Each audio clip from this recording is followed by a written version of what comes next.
Oi, gente, tudo bom? Eu sou a Ana.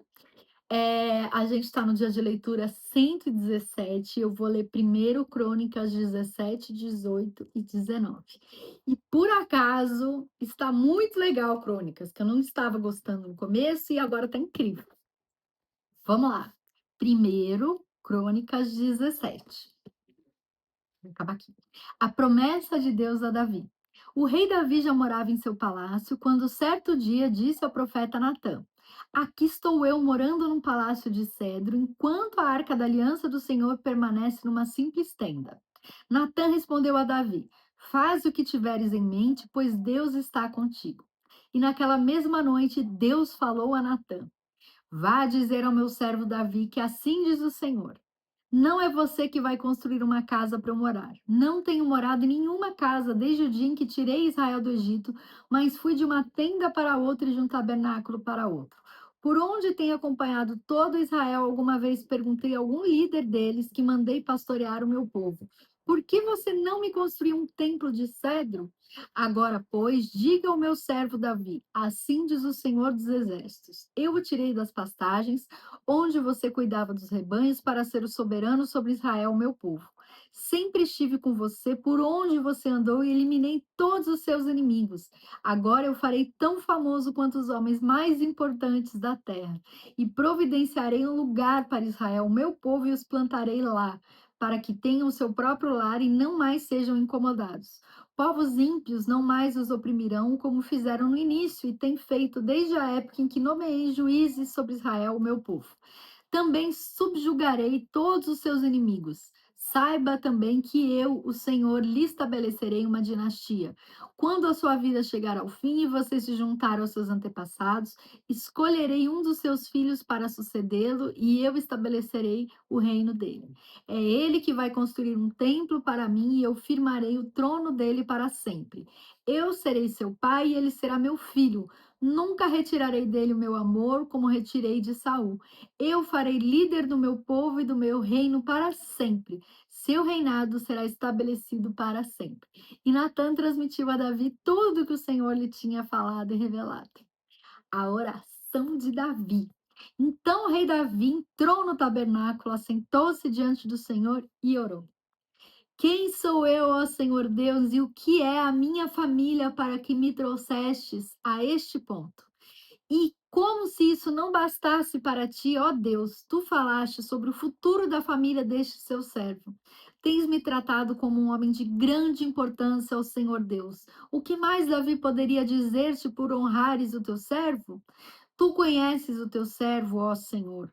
Por amor do teu servo e de acordo com a sua vontade, realizaste este feito grandioso e tornaste conhecidas todas essas grandes promessas. Não há ninguém como tu, ó Senhor, nem há outro Deus além de ti, conforme tudo que sabemos. E quem é como Israel, o teu povo, a única nação da terra que tu, ó Deus, resgataste para ti mesmo, e assim tornaste o teu nome famoso, realizando grandes e impressionantes maravilhas ao expulsar nações de diante do povo que libertaste do Egito? Tu fizeste de Israel o teu povo especial para sempre, e tu, ó Senhor, te tornaste o seu Deus. Agora, Senhor, que a promessa que fizeste a respeito de teu servo e de tua descendência se confirme para sempre. Faze conforme prometeste, para que tudo se confirme, para que o teu nome seja engrandecido para sempre, e os homens digam: O Senhor dos exércitos, o Deus de Israel, é Deus para Israel. E a descendência de teu servo Davi se manterá firme diante de ti. Tu, meu Deus, revelaste a teu servo que formarás uma dinastia para ele. Por isso teu servo achou coragem para orar a ti. Ó Senhor, tu és Deus. Tu fizeste esta boa promessa a teu servo. Agora, por tua bondade, abençoa a família de teu servo para que ela continue para sempre na tua presença. Pois o que tu, Senhor, abençoas, abençoado está para sempre. Amém. Que coisa linda essa oração, meu Deus. Aff, toma água, peraí.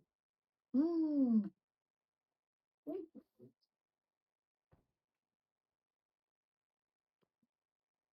meu Deus. Onde que estamos? Primeiro Crônicas 18. As vitórias militares de Davi. Depois disso, Davi derrotou os filisteus e os subjugou e tirou do controle deles a cidade de Gate e seus povoados. Davi derrotou também os moabitas que ficaram sujeitos a ele, pagando-lhes impostos. Além disso, Davi derrotou Hadadezer, rei de Zobá, nas proximidades de Amate, quando Hadadezer tentava obter o controle na região do rio Eufrates. Davi se apossou de 1.000 dos seus carros de guerra, 7.000 cavaleiros e 20.000 soldados de infantaria. Ainda levou 100 cavalos de carros de guerra e aleijou todos os outros.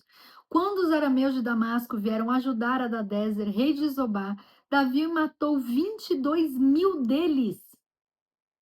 22.000? Em seguida, estabeleceu guarnições militares no reino dos arameus de Damasco, sujeitando-os a lhe pagar impostos. E o Senhor dava vitórias a Davi em todos os lugares aonde ia. Davi também trouxe para Jerusalém os escudos de ouro usados pelos oficiais de Hadadezer, de Tebá e Com, cidades que pertenciam a Hadadezer. O rei Davi trouxe grande quantidade de bronze que Salomão usou para fazer o tanque de bronze, as colunas e vários utensílios. Quando Tou, rei de Amate, soube que Davi tinha derrotado todo o exército de Hadadezer, rei de Zobá, enviou seu filho Adorão ao rei Davi para saudá-lo e parabenizá-lo por sua vitória na batalha contra Hadadezer, que tinha estado em guerra contra Tou.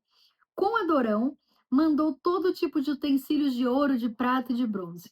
O rei Davi consagrou esses utensílios ao Senhor, como fizera com a prata e o ouro tomados de todas as nações, Edom e Moabe, os amonitas e os filisteus e Amaleque. Abissai, filho de Zeruia, derrotou 18.000 edomitas no Vale do Sal. Depois colocou guarnições militares em Edom, sujeitando todos os edomitas a Davi. O Senhor dava vitórias a Davi em todos os lugares aonde ia. Os oficiais de Davi. Davi reinou sobre todo Israel, administrando o direito e a justiça a todo o seu povo. Joabe, filho de Zeruia, era comandante do exército. Josafá, filho de Ailude, era o arquivista real. Zadok, filho de Aitube, e Aimeleque, filho de Abiatar, eram sacerdotes. Salsa era secretário. Benaia, filho de Joiada, comandava os queretitas e os peletitas. E os filhos do rei Davi eram seus principais oficiais. Agora, 1 Crônicas 19, o último capítulo desse vídeo. A guerra contra os amonitas.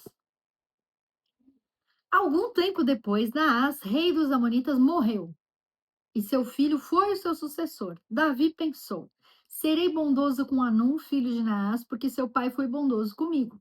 Então Davi enviou uma delegação para transmitir a Anum seu pesar pela morte do pai.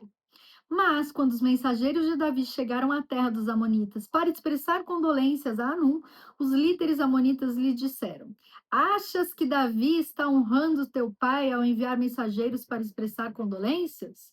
Não é nada disso. Davi os enviou como espiões para examinar o país e destruí-lo. Então Anum prendeu os mensageiros de Davi, raspou-lhes a barba, cortou metade de suas roupas até as nádegas e os mandou embora. Quando Davi soube disso, enviou mensageiros ao encontro deles, pois haviam sido profundamente humilhados, e lhes mandou dizer: fiquem em Jericó até que a barba cresça, então voltem para casa. Vendo Anum os amonitas que tinham atraído sobre si o ódio de Davi, alugaram da Mesopotâmia, de Aram-Maaca e de Zobá, carros de guerra e condutores de carros por 35 toneladas de prata. Alugaram 32.000 carros e seus condutores contrataram o rei de Maaca com suas tropas, o qual veio e acampou perto de Medeba, e os amonitas foram convocados de suas cidades e partiram para a batalha. Ao saber disso, Davi ordenou a Joabe que marchasse com todo o exército. Os amonitas saíram e se puseram em posição de combate na entrada da cidade, e os reis que tinham vindo posicionaram-se em campo aberto. Vendo Joabe que estava cercado pelas linhas de combate, escolheu alguns dos melhores soldados de Israel e os posicionou contra os arameus. Pôs o restante dos homens sob o comando de seu irmão Abissai e os posicionou contra os amonitas. E Joabe disse a Abissai: se os arameus forem fortes demais para mim, venha me ajudar. Mas se os amonitas forem fortes demais para você, eu irei ajudá-lo. Seja forte, lutemos com bravura pelo nosso povo e pelas cidades do nosso Deus, e que o Senhor faça o que for de sua vontade. Então Joabe e seus soldados avançaram contra os arameus que fugiram dele. Quando os amonitas viram que os arameus estavam fugindo de Joabe, também fugiram de seu irmão Abissai e entraram na cidade. Assim Joabe voltou para Jerusalém.